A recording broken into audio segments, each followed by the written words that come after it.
Hello and welcome into the Retirement Playbook, the new edition of the 2025 Retirement Playbook, brought to you by Alspaugh Wealth Management. I'm also joined by Mr. Tony Shore, as always. Happy New Year, Tony. Happy New Year. Great to be here. Thanks for having me on the show once again, Brock. I'm excited about it. And this is fun. We haven't talked in a couple of weeks. Took a couple of weeks off for the holidays. Yeah. But it's going to be great kicking off the new year, 2025. Let's hope for a good one, right? I am so excited. Listen, if we can just hit repeat on the whole 2024 deal, I'll be perfectly happy with that. Yeah, I mean, I think the S&P 500, the last 12 months, the return has been 24.8%. Yeah, I mean, like that. That's and then that was coming off of 2023, which was another good year. So it's like, hey, can we just repeat? Just kind of speaking personally, I mean, our office, our business, we had a record year in 2024. And that's great. Yeah. And so everything has been great. Our clients are happy. Everything's great. And so it's like, can we just hit the repeat button? Repeat 2024 for 2025. It's hard, though, with 2 years in a row of like 20% plus I return. get it. It's not going to happen, Tony. Okay. Right. Yeah. Stop crushing my dreams. All right. But don't get emotional. When we do start to see some volatility, people need to not get emotional. And that's something that maybe make a New Year's resolution did you just hit on our topic today? New Year's resolution? Did I? And, speaking of the New Year's, Happy New Year, buddy. Is that coffee? It sounded like coffee. Okay, maybe not. Anyway, champagne, coffee. I've heard it both ways. Anyway, listen, folks, we're really excited about 2025 and getting this whole thing started and continuing to bring you content through our show here that will help you in your life and giving you a little bit of tips and some information and hopefully a little bit of entertainment as well. So we're really excited about that. But before we get into today's show, I'd actually like to point out some of those things, which is our website. Okay, Alspaugh Wealth Management. If you spell all of that out, type it in your URL, you will go to our website and you can see lots of great information. We're updating that on a quarterly basis, so you'll see some new things out there as well. You can click on a link to this show on YouTube, or you can also check this out on anywhere you get podcasts, Spotify, Apple Podcasts, whatever, just typing in the Retirement Playbook or Alspaugh Wealth Management. So we have a lot of great information on the website. And again, you can actually hit the button to request an appointment with us, right? At the very top of the front page there, you can do that. So lots of great things to be able to do on our website, get some information. But information is only as good as what you do with it, folks. Right. So take action. Do something about it. Call our office. Get a plan together. 573-332-7855 and get started today to have an awesome financial 2025 as well. All right, Tony, let's get into today's topic. Super, super excited about this. Everybody has goals. Everybody has resolutions for the new year. Everybody has things they would like to get done. And we're going to talk about that in relation to their financial life. So not just diet and exercise. Yeah, exactly. We all make those resolutions. And did you know, Brock, that January 10th is actually called Quitter's Day? I saw that on TV. I didn't know if that was an official thing, but they said, hey, look it up. It is. Yeah, it's a thing. Second Friday. It's called, the second Friday of January is always called Quitter's Day because studies have shown that the majority of people who do things like I'm going to go to the gym every day, right, or I'm going to stop drinking alcohol, that's the day most of them give up. They only make it about 2 weeks. It does make sense that it's a Friday. So. Right. It does make sense that it's the second Friday. But there are ways to be disciplined and to set goals that are achievable, especially when it's especially important when it comes to your finances. Right? Yeah, absolutely. And so, listen, we all talk about, we tend to be a lot on the talking side of things, which means what? It means that, we have goals. Look, I want to be the best, whatever it is, okay, in your occupation. I want to be, my son, for example, he's going off to play college football. I want to be a starter on the football team. There's the point is it's very important and it's good to have goals. But what are we doing? What are you doing? What is the process that you are taking and the things that you are doing to get to that level? And that's really what's important, right? And I talk about that a lot when it comes to goal setting. It's very, very important to be realistic, but also kind of shoot for, the stars, so that happy medium. But then also, more importantly, having a process. What are you doing on a day-to-day basis to get to that? And so, what I would say is that we're talking about New Year's resolutions when it comes to your financial life. And obviously, one of the biggest things to help you retire when you want to retire, Tony, is like, hey, I want to retire at 65. Why? Well, that's because, Medicare, typically kicks in for people at that age. Great. That's a normal retirement age. That's a very realistic retirement age. Now, how are we going to get there? How much income are you going to have? What are your expenses going to be in relation to what they are today? And so that's the whole point of what we do is we plan this out. We forecast, your income and expenses to make sure that at that particular point, at your goal age, okay, we can get there, okay? And again, so kind of put that whole conversation in perspective of it's important to have goals. Okay, great. We want to retire 65. Now, guess what? You have help. You don't have to figure this out on your own. There's people like me that exist out there that will help you identify the process as to how to reach those goals.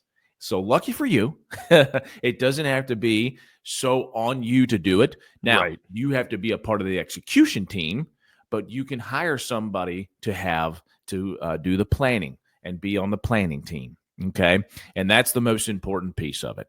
I tell people all the time, Tony, like, hey, there's a difference between an investment manager and a financial planner.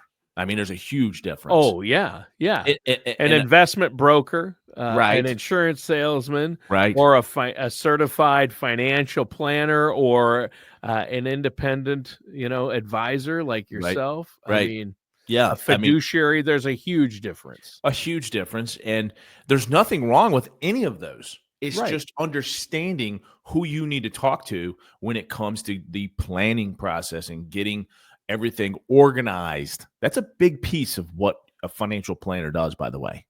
Organization and understanding where you're at and where all of your money is. Yeah, asset allocation is a big part of what you do.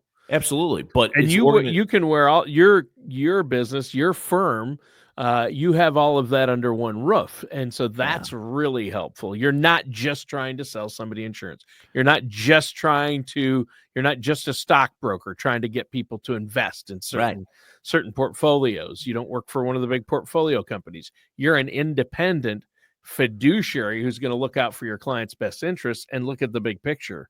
And then you can do all those things if it suits their needs and is the best solution for them. So what I would say is that understanding who you're talking to and what are your goals, because I'll be honest with you, and this has happened many of times.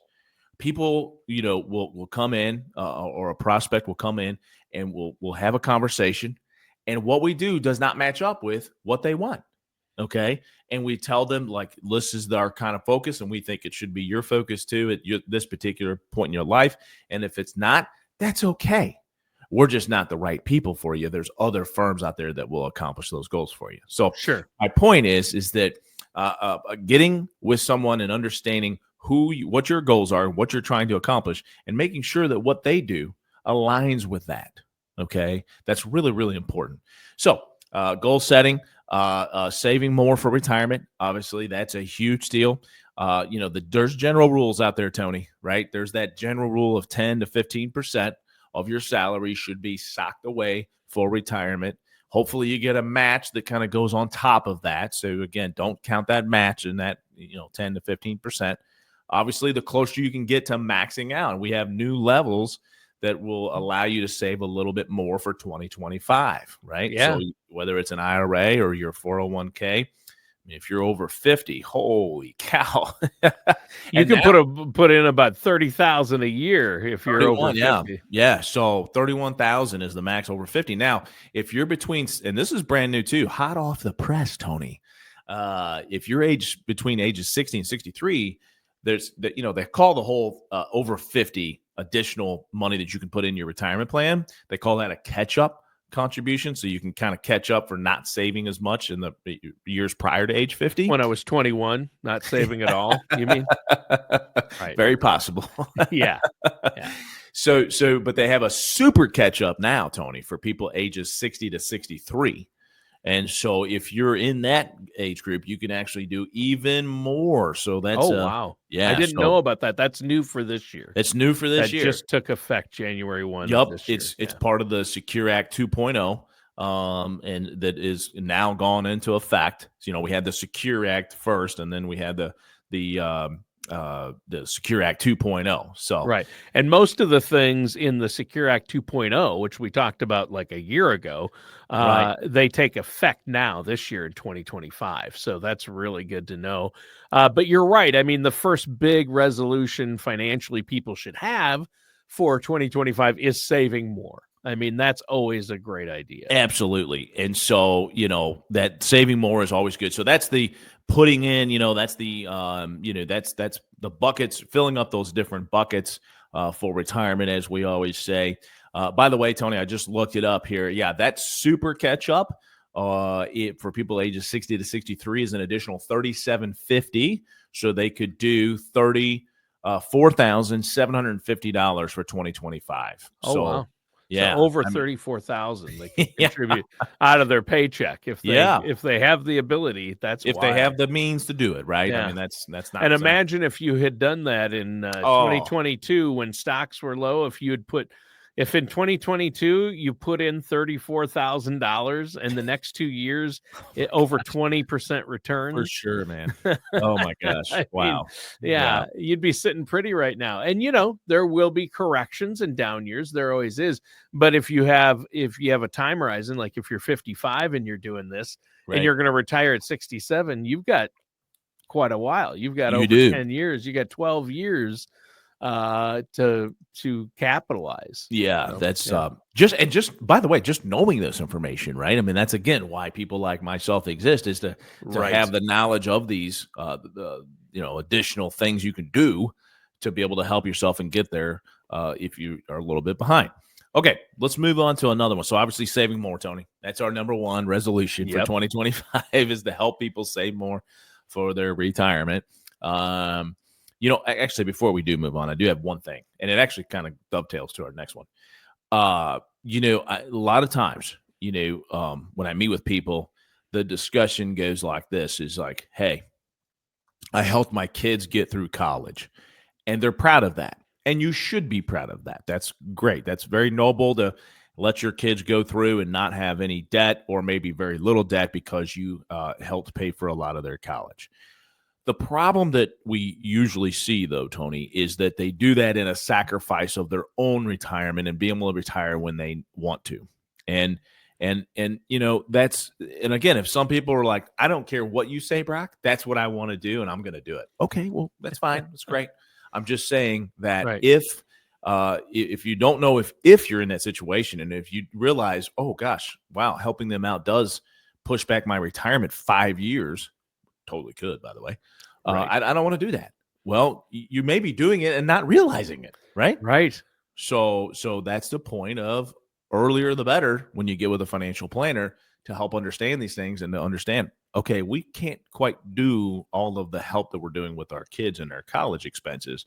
I need to back off of that a little bit and put a little bit more of that money in my retirement plan. So anyway, I have that conversation a lot, so I thought it'd be worth bringing it up. Well, and it's like my analogy with that, or the analogy you've talked about on the show, Brock, and that's when you're on an airline and they give you those instructions and they say, in case of emergency, when the oxygen masks drop, you as the parent have to put your mask on first before you help children or the elderly or those in need. Because you're not going to do them any good if you're not taking care of yourself. You know what you just proved, Tony? What? You just proved that at least one person listens to what I say. Me. I listen. So thank you. What they don't see is that just off screen here, there's a person holding a gun to my head saying, you have to listen to Brian. No. A lot of people listen to the show, and I know you love hearing from our listeners. I do, and love getting the comments, and you have taught us a lot over the years, but that is a great analogy. It is. Okay, let's move on to the next resolution that we would highly recommend that people do is obviously, oh gosh, here we go. Spending the budget, right? Understanding a spending plan. Yeah, really, this honestly should be first. So save more, spend less. So far as are the New Year's resolutions, right? Dang it, Tony! You're not making it fun for people listening. They're like, "Oh, well, come on, that's no fun." It is fun though when you realize how well you're doing. I mean, when you retire is when you're going to have the fun. You'll be able to retire sooner and do more, right? Hate me now, love me later, baby. It's a story of your life, right? No, people love you now, Brock. That's the great thing.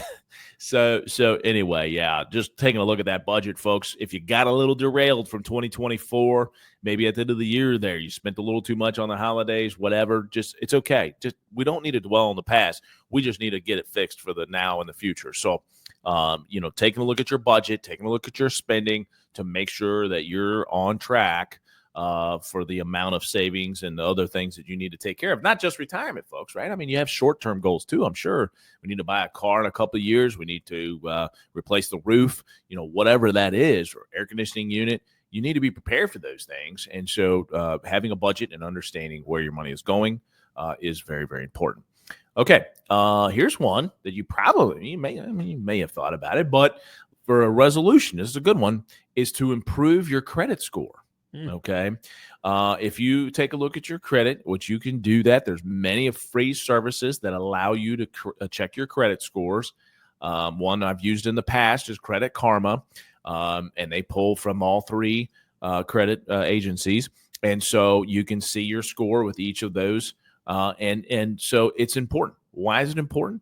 Because it's important to make sure that you're not getting hacked or your identity hasn't been stolen and people aren't trying to borrow money in your name. So if you have some kind of credit monitoring service, I would recommend that. That's a great thing to do, and you will be notified if something like that happens if you sign up for a credit monitoring service. Otherwise, it's on you to spot check it, and I would highly recommend that you do that just to kind of understand, where you're at. You want to make sure that if you do have a credit card, for example, that if you're paying it off every month, which is what we would definitely suggest, is that there's not any history on there that's delinquent, right? And then by the way, I mean, these companies get it wrong. I mean, if you paid it on time, they may not have registered, and then they show up and make sure that you don't have that history on there when it comes to your credit. And then, of course, being able to borrow money at a cheaper rate. I mean, that's the main reason is why you would want to also have a good score is to, if you're in an environment, maybe you borrowed money to buy a house in the last couple of years and you got it at 7-8% in hopes to refinance when rates go down. I mean, the best way to get a better rate and to be able to do that is by having a good credit score. So improving our credit is another good way. How do we improve our credit? Pay your bills on time, number one. Yeah, that helps. Yeah. Paying off those credit card balances, because that ratio of your balance to what your credit limit is very has a huge impact on your credit score. So if you have a credit limit of $10,000 and you have $8,000 on that card, that's a pretty high ratio. You don't want that. You'd like to see that below 20% for sure. And like I said, paying that off every month is obviously the best. But if you had to have some kind of revolving debt and you had to use a credit card, definitely don't use more than 20%. That's going to be a big ding on your credit score. Oh, yeah. Yeah, so for sure. And again, just paying off any loans on a timely basis. Having enough credit. I mean, some people, especially younger people, don't really have any credit. I would offer this up. If you feel like you can be disciplined enough to pay it off every month, go ahead and open a credit card and get that credit rolling and get that credit established so you can go out and borrow money when you need to at that right time. Okay. Yeah. So Just you can only get a credit card if you have the discipline to pay it off each month. Bingo. That should be the headline. If we had headlines, that would be it, Tony. Yes, that would be the headline there. And you know what, Brock, it's amazing. I saw my daughter, all three of my kids are in college at this point. Well, one's actually graduated already from college. So we get a lot of the credit card ads at our house. We get some for ourselves, but mainly for our kids. They still use our address. And for kicks and giggles, I look at the terms. Recently, I opened one for my youngest daughter, Anna. Yeah. Because I'd never just give it to her without explaining, Sure. I want to see what's going on. Sure. But I 30% interest on the credit card. Wow, Tony, I knew they were high. I did not know they were 30. I thought 2022. Yeah, 30%. They range anywhere right now. I think most of them are around 24, but they go all the way up past there. I've heard of 31%, but the one I got in the mail was 30%. I'm like, yeah, absolutely not. You can't. The only way you could possibly use that card is if you have the money sitting in the bank and you're just using the card to get the rewards, and then when the bill comes, you pay it immediately. So I hear that a lot too. Is like, hey, I have this because I want to get the rewards. Well, then what happens is they get a medical bill, whatever, and they have to put it on this credit card, and then there's a revolving balance, and all of a sudden now we're paying 30%, and it's like, no, only. I'm going to make this as loud as and clear as possible. Only use a credit card if you have the money in the bank, okay, above your emergency fund level, that you could easily just, it's paying this off. So paying it off, knowing that you have the money in there, or using it, knowing you have the money in the bank, is the only way what I would highly recommend that you use a credit card. That is super, super, super, super important. Okay. Yeah, and you just mentioned, I know I'm looking ahead here at your list of New Year's financial resolutions that you gave me, but having an emergency fund is huge. One of the big New Year's resolutions, right? So it's a really good one. So really, we're talking about the fundamentals right here in the show today, but these should be resolutions. Now, I'm not a huge fan of having a bunch of resolutions because I feel like then it comes watered down and then you just don't focus enough you gotta on focus one or two. Just one or two. So of these things that we're talking about today, folks, pick the one that you don't, for example, if you don't use credit cards, okay, great. We don't have to worry about that one. Pick the one or two that you can really focus on. And I highly, that emergency fund is so important. Having 3 to 6 months of your monthly expenses in a liquid bank account at the bank to where you can use that money in case of an emergency. 6 months. I like 6 months, Tony. Yeah. I mean, my wife and I aren't quite there yet, but it's funny this should come up because, and the reason I wanted to bring up emergency fund and make sure we got to that before we run out of time today is yesterday morning, my wife and I woke up and we were freezing cold. And we're like, why is it so cold in the house? Furnace wasn't working. Mm-hmm. It stopped working during the night. Yeah. So thank God we listened to you, Brock, and we have the emergency fund in place because we had to have somebody come out. Now, luckily, we didn't need a new furnace. Okay. But had we needed a new furnace, if we didn't have the emergency fund, our only option would be, hey, you got to put it on the card. But you got to have money in an emergency fund in the bank, and 3 to 6 months. We're not up. Our goal is 6 months. And so that's going to be one of our New Year's resolutions. Yeah. We talked about it yesterday after they came and fixed it, going, hey, we need money for these repair bills. My car's getting older. Mm-hmm. Sarah got a new vehicle, but I have an older car. So, hey, we need to have this money because we don't want to put this stuff. So important, Tony. Yeah. So important. You got to have that emergency fund, and you can only use credit cards if you have that emergency fund for sure. So, those are just some basic things, folks, like save some more, spend less, improve your credit score, emergency funds. These are really, really good ones. But again, I would highly encourage you to pick just one or two resolutions, just like in your personal life, whatever you're doing. You want to exercise and eat, better and all those kinds of things. Again, just pick one or two, make it simple. That way you can reach those goals. Achievable. All right, Tony, we are out of time, my friend. Yep. So I would highly encourage you folks to give us a call here at Alspaugh Wealth Management, 573-332-7855, or visit our website at alspaughwealthmanagement.com. All right. Thanks, Brock. Great show today. Listeners and viewers, thanks for tuning in. That does it for today's episode of the Retirement Playbook with our coach, Brock Alspaugh.